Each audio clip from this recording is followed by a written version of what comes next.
আসসালামু আলাইকুম। হাড় কাঁপানো শীত, চারদিকে ঘন কুয়াশা আর একদল বন্ধু। এই আবহাওয়াতেই আমরা বেরিয়ে পড়লাম এক রোমাঞ্চকর অভিজ্ঞতার খোঁজে। আমাদের গন্তব্য শেরপুরের নালিতাবাড়ি মধুতিলা ইকো পার্কের ঠিক পাশে একটি গ্রাম। লক্ষ্য একটাই, গাছের টাটকা খেজুরের রস। গড়িতে তখনও ভোরের আলো ঠিক মতো ফুটেনি। কুয়াশার চাদর ভেদ করে আমরা যখন পৌঁছালাম, দেখলাম গাছি ভাই প্রস্তুতি নিচ্ছেন। আমাদের চোখের সামনেই তিনি গাছ থেকে নামিয়ে আনলেন পাত্র ভর্তি সেই কাঙ্ক্ষিত অমৃত খেজুরের রস, একদম খাঁটি এবং টাটকা। পাত্র থেকে গ্লাসে ডালতেই রসের সেই মিষ্টি ঘ্রাণ। হিমশীতল সকালে এই মিষ্টি রস খাওয়ার আনন্দই আলাদা।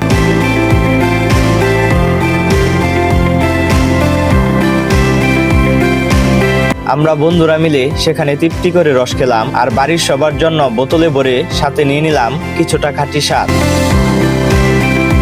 রস খেয়ে শরীরটা একটু চাঙ্গা হতেই আমরা রওনা হলাম পাশের মধুটিলা ইকো পার্কের দিকে।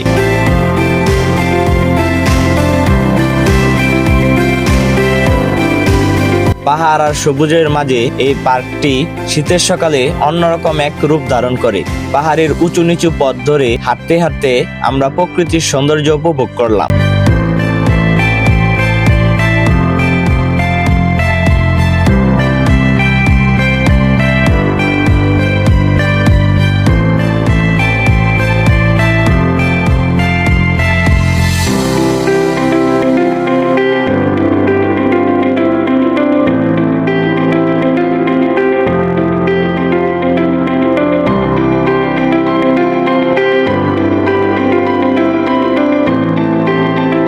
ঘোরাঘুরি শেষ করে যখন আমরা বাসার উদ্দেশ্যে রওনা হলাম, পাহাড়ের আড়াল থেকে সূর্যের সোনালী আলো উঁকি দিতে শুরু করেছে।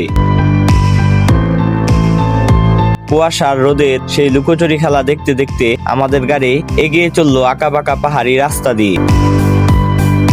কনকনে শীতের মাঝে সেই মিষ্টি রোদের ছোঁয়া আজকের ভ্রমণটাকে এক মায়াবী রূপ দিয়ে দিল। শীতের এই চমৎকার সকালটা আমাদের স্মৃতিতে সত্যি অমলিন হয়ে থাকবে। ধন্যবাদ সকলকে। আসসালামু আলাইকুম।